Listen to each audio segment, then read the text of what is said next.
Kene ile bulaşan hastalık özellikle Kırım-Kongo kanamalı ateşi dediğimiz bir hastalık. Bu hastalığımız özellikle İç Anadolu'da Sivas civarlarında daha yaygın olmakla birlikte Kuzey Anadolu'da daha çok hayvancılıkla, tarımla ilgilenilen yerlerde daha sık görülüyor.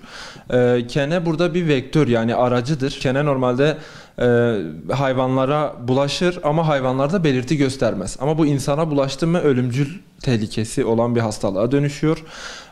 Bulaştıktan sonra nasıl oluyor? 10 günlük süre içerisinde özellikle halsizlik, vücut ağrısı, baş ağrısı, ateş, bulantı, kusma, ishal, bu tarz belirtileri bulunan herhangi bir vatandaş hızlı bir şekilde en yakın sağlık kuruluşuna gitmeli zaten. Ondan öncesinde tabii ki önlemlerimiz var. Yani keneye yakalanmamak, kenenin vücuda tutunmasını engelleyici durumlar var. Engelleyici bazı tedbirler var. Bu öncelikle hayvancılık yapılan bölgelerde ya da tarım yapılan bölgelerde ot biçme zamanları dersek çok daha net olacak sanırım. O dönemlerde biraz daha sık oluyor bu olaylar. Hastaneye geliş de çok fazla oluyor. Bunun olmaması için öncelikle kenenin iyi görünebilmesi için açık renkli giysiler tercih edilmeli. Vücudun bütün yerlerini örtebilecek şekilde olursa keneden korunma daha rahat olur. Özellikle atlanılan kısım pantolonlar çorabın içinde olacak.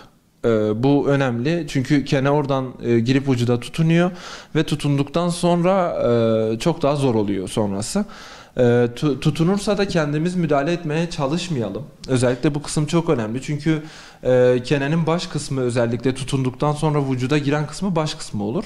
Gövde kısmı ise dışarıda kalır. Ve eğer biz zorlarsak, keneyi ayırmaya çalışırsak, yani uygun olmayan yöntemlerle bunu sağlarsak gövdesi dışarıda kalacaktır ama başı yine içeride kalacaktır. Bu da çok ciddi bir risk ve gerçekten ölümcül bir hastalık. Tarım alanlarından ya da hayvancılıkla uğraşan kişi eve döndüğünde vücutta görülen yerlerde keneyi bulmak kolay ama bazen kulak arkası, diz altı, kasık bölgesi, koltuk altı gibi kısımlarda da kene bulunabiliyor. Tüm vücudumuzu bir taramamız gerekiyor döndükten sonra. Kene yok ise rahatlıkla geri kalan işlerimizi halledebiliriz. Hayvancılık yapılan yerlerde, tarım yapılan yerlerde çok sık görülür.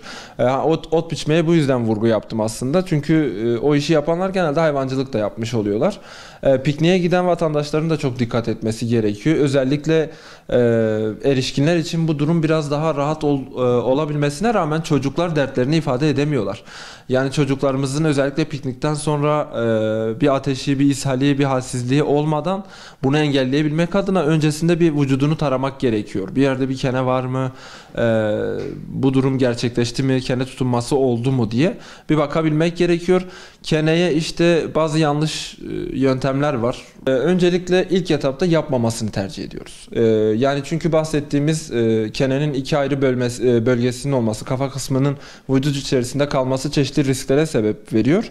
O yüzden ilk etapta mümkünse sağlık kuruluşundan destek almasını istiyoruz ama illa ve mecbursa özellikle bir ip yardımıyla bunu kenenin boynuna dolayarak yavaş bir şekilde önce irrite ediyoruz. Çekiyoruz kendimize doğru keneyi. Kene o sırada başını çıkartacak vücuttan. Ondan sonra tamamını çekiyoruz. Ve bunu alkol bazlı bir solüsyonla keneyi oraya atıyoruz. Kene orada ölüyor zaten. Sıkıntı olmuyor yani. Yapabiliyorlarsa bu şekilde yapsınlar. Mecbur kalmadıkça yapmasınlar. Tekrar uyarıyoruz. İlk seçeneğimiz sağlık kuruluşudur. Mecbur kalırsak bir iple önce kendimize doğru çekiyoruz.